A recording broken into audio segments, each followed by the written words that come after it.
အားလုံးပဲမင်္ဂလာပါထုတ်ခွင့်မြန်နေပြန်လည်ကြိုဆိုလိုက်ပါတယ်ဆိုတော့ကျွန်တော်ဒီကနေ့ကတော့ဒါတော့18ရက်4လ2025ပေါ့နော်ဆိုတော့ကျွန်တော်ဒီကနေ့ကျွန်တော်ရဲ့မှာ trade အခြေအနေလေးတွေကိုကျွန်တော်တို့တူလိုက်ပြီးတော့ကြည့်လိုက်အောင်ဆိုတော့ကျွန်တော် trade အခြေအနေမှာပြောခင်မှာကျွန်တော်လက်ရှိ Bitcoin ပေါက်စီရတော့ဒါ84,100ပေါ့နော်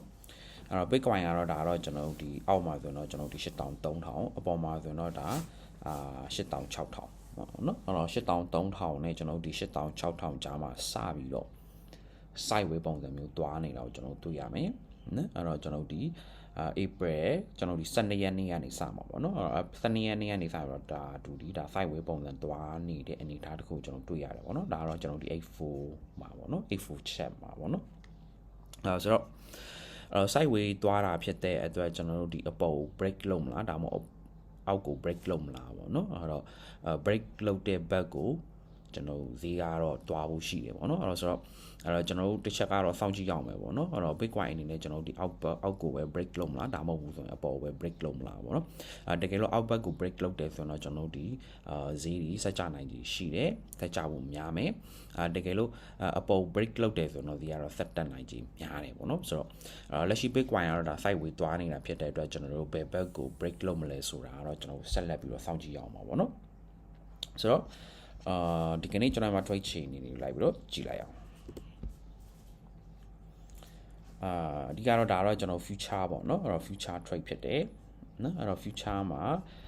ဒီကနေ့ကျွန်တော်မှာလက်ရှိ trade အခြေအနေကတော့ကျွန်တော် position ၄ခုဝင်ထားတယ်ပေါ့နော်အဲ့တော့ကျွန်တော် link နဲ့ ADA နဲ့ကျွန်တော် SUI ကတော့ကျွန်တော် market ထဲမှာစပြီးတော့ကျွန်တော်အနည်းငယ်ပေါ့နော်အနည်းငယ်စထည့်ပြီးပေါ့နော်အနည်းငယ်စပြီးတော့ဒါအဝယ်တယ်ပေါ့နော်ဒါပေမဲ့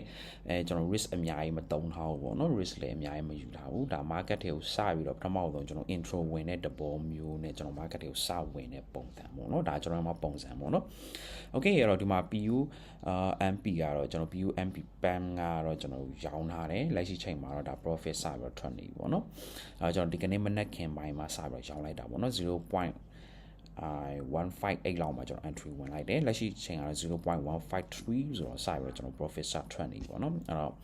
50%လောက်ကတော့စပြီး profit ထွက်နေတဲ့အနေအထားတစ်ခုကျွန်တော်တွေ့ရတယ်ပေါ့နော်ဒီနန်းမှာကျွန်တော်ကာတာနိုးကတော့ဒါစပြီးတော့နည်းငယ်မြက်လာပြီပေါ့နော်အနေငယ်မြက်နေတယ်ကျွန်တော်ဒီ SUI ရဲ့ကျွန်တော် link ရဲ့ကတော့ဒီနှစ်ခုကတော့ဒါအရှုံးပြနေတယ်ပေါ့နော်အရှုံးပြနေတယ်ဆိုတော့ဒါတော့ကျွန်တော်ဒီကနေ့ရက်မှာလက်ရှိtrade position လေးဖြစ်တယ်နော်အဲ့တော့ trade position ၄ကြောင်းမှာနှစ်ကြောင်းလောက်ကတော့စပြီးတော့ profit ထွက်နေတယ်နှစ်ကြောင်းလောက်ကတော့ဒါတော့စပြီးတော့အရှုံးနဲ့ကြုံနေရစေပေါ့နော်position history မှာဆိုတော့ကျွန်တော်မနေ့တုန်းကရောင်းတာကတော့ဘာတွေရောင်းလဲ WCT ပေါ့နော်အဲ့တော့ WCT ကိုကျွန်တော် airdrop မှာတိတ်မရလိုက်ဘူးဆိုတော့အမြင်ကက်ကက်နဲ့ရောင်းပေးတာပေါ့နော်ဈေးတက်လာတဲ့အတွက်နော်အဲ့တော့ဒါကလည်းကျွန်တော် profit တွေနဲ့ဒါပိတ်ထားတယ်ပေါ့နော် okay အဲ့တော့လက်ရှိပေးထားတဲ့ order မှာဆိုရင်တော့เนาะအဲ့တော့ပေးထားတဲ့ order မှာဆိုတော့ဒါတွေကတော့ကျွန်တော် TP တွေပေးထားတယ်ပေါ့နော်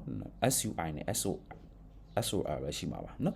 SUI ကတော့ကျွန်တော်ဒီ 1.9 မှာထပ်ဝယ်ဖို့ပေးထားတဲ့ order เนาะအဲ့တော့ Solana ကိုတော့ကျွန်တော်115မှာဝယ်ဖို့ order ပေးထားတယ်ဗျเนาะအဲ့တော့ဒီ order နှစ်ခုပေါ့เนาะအဲ့တော့ Solana ကတော့1.51.5ဆိုတော့ကျွန်တော်ဒီနန်းလေးလောက်မှာပေါ့เนาะဒီနန်းလေးလောက်မှာစပြီးတော့ကျွန်တော်ဝယ်ဖို့ order ပေးထားတယ်ပေါ့เนาะ1.5ဆိုတော့